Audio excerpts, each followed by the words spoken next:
is September, finally, which means it is football season. Finally, we have yet endured another miserably hot summer in the great state of Texas. I am Fort Worth Star-Telegram sports columnist Mac Engel.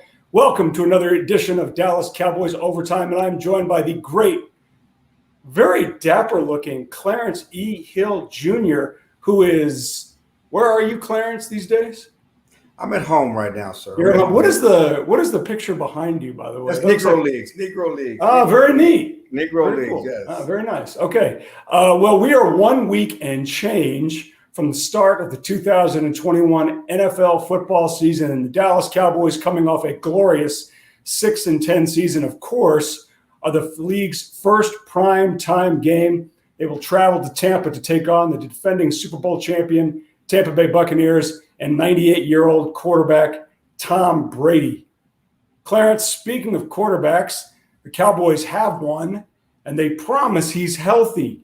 We watched on the latest episode of Hard Knocks, which has been a total dud, by the way, that Dak actually looks healthy, even though he has not done anything really significant football-related since his ankle ported in a direction that God did not intend it on October 11th of last season.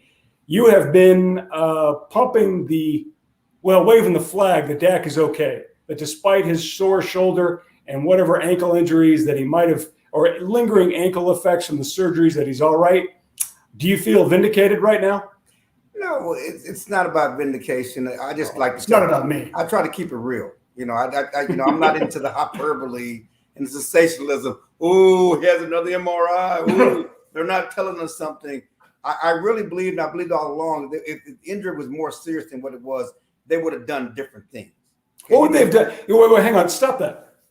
What would they have done differently? Because another MRI to me was kind of a red flag that maybe they weren't completely confident about this. No, so what would they have done differently? Well, I'm just saying that because of the urgency of the situation, because of who he is, because they had what was going on behind it, if that arm was seriously injured and there was somehow he was in jeopardy of missing the first game and they didn't have the right treatment plan, he would not have been on the field working out and throwing and doing conditioning drills, doing practice. It would be all hands on deck, 24/7. Let's find some solution to get this thing done.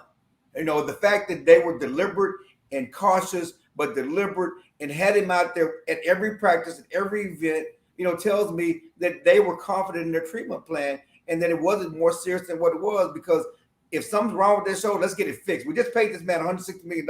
We're not going to jack around and have him out there practice and doing whatever, doing workout, doing conditioning drills, being cheerleader, when we can get work on this arm, because it's imperative that he's on the field when they start the season. Clarence, one of the elements of this we haven't talked about, and we didn't talk about it last week here on Overtime, but as we see NFL quarterbacks, especially NFL quarterbacks these days, who are so good at running the ball. And I asked Dak about this out in training camp in Oxnard the last day I think we were there, is their willingness to put themselves in harm's way to potentially take a big hit. It is the big concern I have for these quarterbacks who run the ball so well. And Dak runs it pretty well. And that injury he sustained wasn't a big hit, but it was a freak hit. This leads me to a quarterback who was just cut by the New England Patriots, a guy who looks like whose body has taken way too many hits, and that is Cam Newton. Clarence, do you think Dak is cognizant of the fact that if he's going to live a long NFL life, he can't be running around? It's not that he can't run around back there. It's he can't do much running beyond the line of scrimmage much longer. I think that for us, sitting on the armchair and sitting in the press box and sitting at home, saying, why are you running? But good and well, you play basketball. Why do you do some of the things you do when your competitive fires are going? I know. Why do you extend yourself? Why do you play an extra game? Whatever. And it's all well and good to say we're going to lessen our running and we're going to not be smart about that. And globally, that is the right idea, and that will be the plan. But when it's 4th and 1, it's time to get a first down, Dak's going to do what he has to do. And that's what you want him to do. When it's 3rd and goal, you're in a playoff situation, he's going to do what he has to do to get the first down. And that's what they want him to do, and he will do. Certainly he will be judicious on those opportunities, in the first half, early in the season. But when it's time to play football and the game is on the line in key situations, fourth quarter, he needs to get the first down. I know. But there's a time and a place for everything. That's what I'm saying. Well, he's got to be more cognizant of that. And when I asked him, he's like, "Oh no, I'll do what I need to do." But I'm sorry, you can't do that after 30. Yeah, but I don't think. I think that one thing that we can do a history and study on quarterback injuries, and quarterbacks have been injured more in the pocket than they have running out the pocket. What happened with Dak last year? Yeah, you can just go look it up. Well, don't look it up. Just trust me on this. Just trust me on this, okay? They've been injured. You go back to Joe Theismann's injury, any of the major quarterback injuries, Tom Brady's injury, Peyton Manning's injuries. They've been injured in the pocket, getting crunched, not running downfield. But it's cool to say the quarterbacks get hurt more running. That's really not true, okay? And that injury that happened to Dak Prescott was more about that turf than it was about the hit, and because he was running. Wait. I was told adamantly that this new sport turf stuff is actually good for knees and ankles. We're not talking about the turfs. I know, but anyways, let's going on a tangent. I'm just saying that theoretically, those quarterbacks, those quarterbacks have not been injured running. It's mostly you're more in danger in the pocket getting blindside hits. That's okay. If you heard it here first on Cowboys Overtime, Clarence Hill Jr. wants Dak Prescott to run the ball every down because he's more safe to be running the ball against linebackers and defensive ends. Let's move on to my good friend Cam Newton. He got cut by the Patriots. Don't worry about it. It's all good. Cam Newton, former NFL MVP, can get a job. He's available. He's a free agent. The Dallas Cowboys cut Ben DiNucci, my buddy. The Dallas Cowboys cut Garrett Gilbert, your buddy, former UT great, and they are going with the guy they did not want to win the number 2 job, and that is Dak Prescott's good friend, Cooper Rush. They cannot want Cooper Rush as their number 2 break glass in case of emergency quarterback behind Dak Prescott. They can't. They will, but then they can't want this. But let's get back to the Cam story, because a lot of people are all excited about Cowboys saying they will evaluate all quarterbacks, including Cam Newton. That's just what they have to say, and they're going to evaluate all quarterbacks. They're not signing him. But the Cam situation has a number of layers here. But number one, first and foremost, Cam's not vaccinated. It's a big deal. Cam is not vaccinated. If you're not vaccinated, Jerry wants the team 100% vaccinated. I'm not bringing a quarterback into my locker room who could potentially put Dak in the protocol. No way. Not vaccinated. Not a backup. No, I'm not putting any backup player in my locker room who could potentially put my starter in protocols because he's around in team meetings or whatever else. That's not happening. And until Cam, gets vaccinated, it's a no-go for me. And I would say this, that Jerry Jones is a miracle worker. He got Michael Bennett not to kneel. Okay, he somehow convinced Michael Bennett not to kneel. Okay, and maybe he can, if he wants to, convince Cam Newton to get vaccinated if they want to go down that road. I just don't know if that's the road they want to go down because and I don't think it's a money issue because Cam is not going to cost much. He's going to be, he's getting paid already by New England. They've already got some guarantees there. He will probably go wherever he goes at the league minimum, so it's not going to cost that much. I just don't know if you want the specter of Cam Newton in the locker room, although I think he'll be a good teammate, but he's such a big personality. He will suck the life, out of the locker room. Do you really think so? Because the last time I can think of, the Dallas Cowboys had a veteran, formerly really, really good backup quarterback in that role. Who? Randall Cunningham. And Randall was extremely positive. He was a great presence. You covered the team. You know it better than I did. But Randall's his stature behind Troy Aikman, who was a Super Bowl, it's not the same. I just don't think anybody looks at Cam Newton as that guy anymore. No. What I don't mean that, I don't mean us. I mean that Cam is just a big personality, And I always said, I would say this: I want my backup quarterbacks to be, like kids. I treat them like kids. You should be seen and not heard until called upon.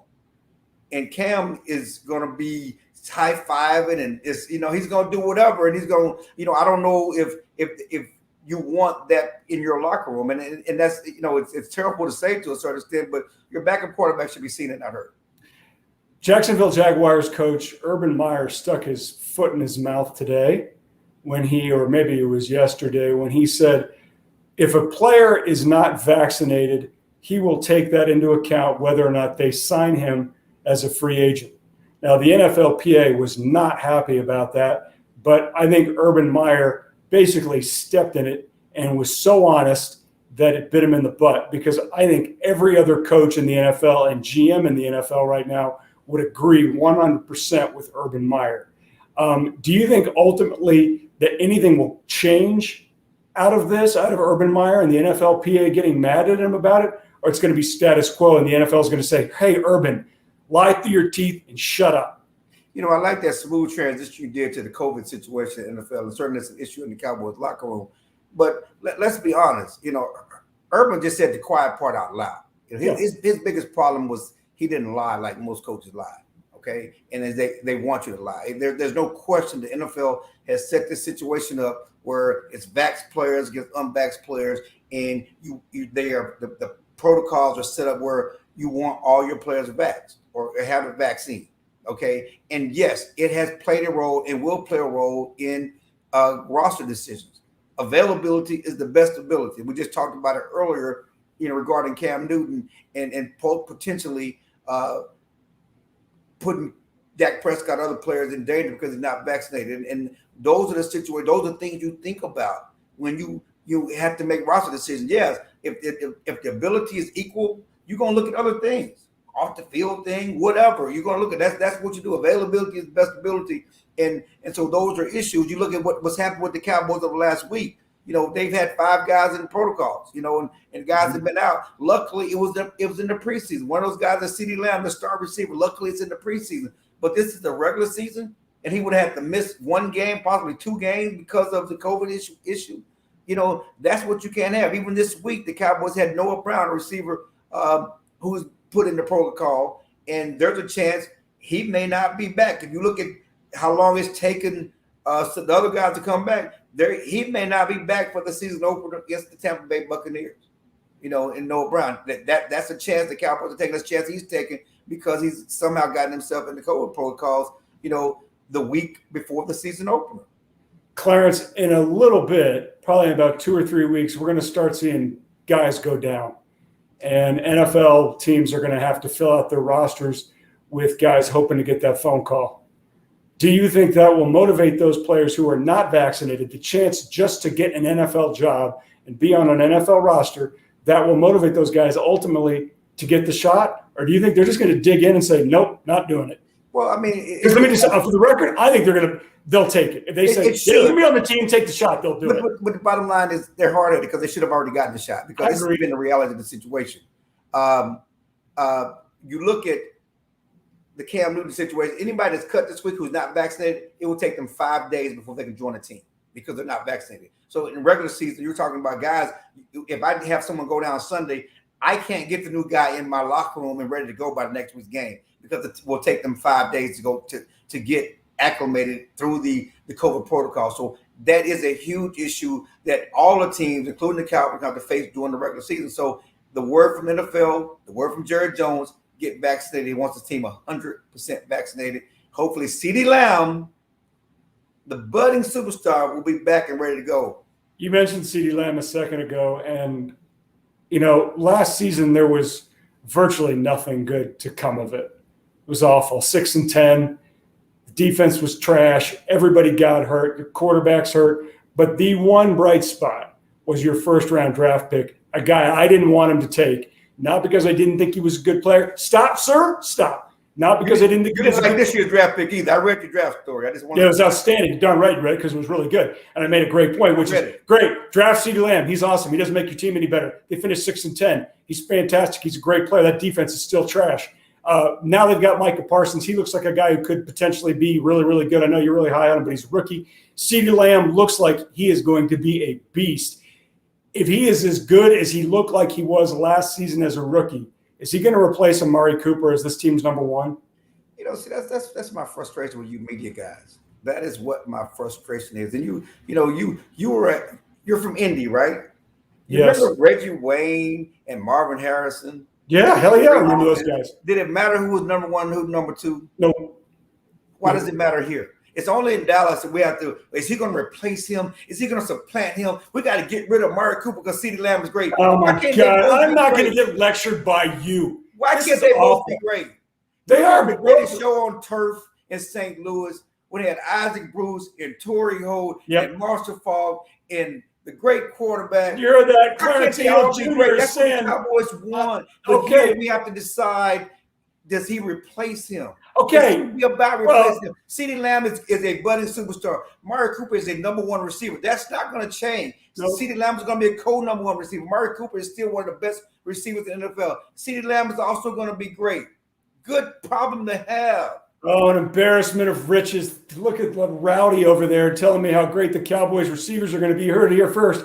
Clarence E. Hill Jr. predicting that the Cowboys receivers corps will be better than the greatest show on turf. It includes like 10 Hall of Famers. It's ridiculous. I didn't know you drink this early in the morning. But CeeDee Lamb looks great. Amari Cooper hasn't done anything this offseason because he's coming off an injury. I got to tell you, that's a big concern of mine for him, is whether or not he can stay healthy. But this does leave one guy who's really good, sort of floating in midair, and that's Michael Gallup. What are they going to do with him? Don't tell me, oh, it's an embarrassment of riches. No, guys want to get paid. They need passes, all that stuff. What are they going to do with him? Why are we worried about the offseason this right now? Oh, my God. I can't. Are you going to be one of these annoying media lecture guys? You want to know what they're going to do with him after the season when he becomes a free agent. We're just starting this season. What they're going to do with him this season is where does he fit in right now? Where does he fit in right now? I didn't say next season. Go back and watch the tape. Study tape. If you're going to lecture me, you better be right. They're going to use him. How?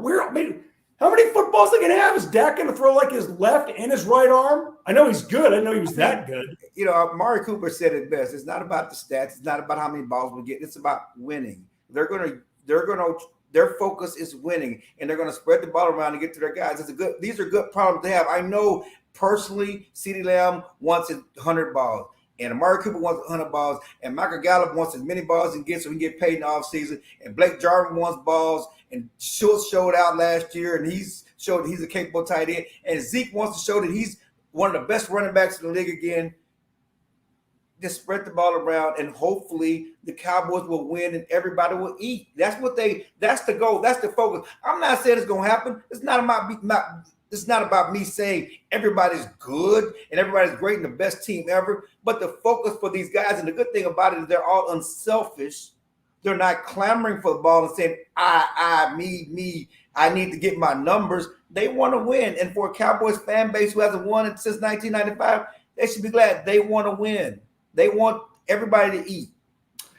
You heard it here first on Dallas Cowboys Overtime. The Dallas Cowboys want to win. They want to eat. And they're the greatest show on turf. And they have receivers who are better than Reggie Wayne and Marvin Harrison. I'm just kidding. We have not gone into the one area where we will next week, which is predictions for the greatness that will be the 2021 Dallas Cowboys. I'm going to give you a preview. I think there are going to be a couple ties in there. There you go. There you go. All right. He is Clarence E. Hill Jr. looking awfully dapper in his purple and I, too. I like your purple jacket. Thank you very much. Fort Worth Star-Telegram sports columnist Mac Engel here for Dallas Cowboys Overtime. Be sure to check out StarTelegram.com for all of your Cowboys coverage. We'll see you next week.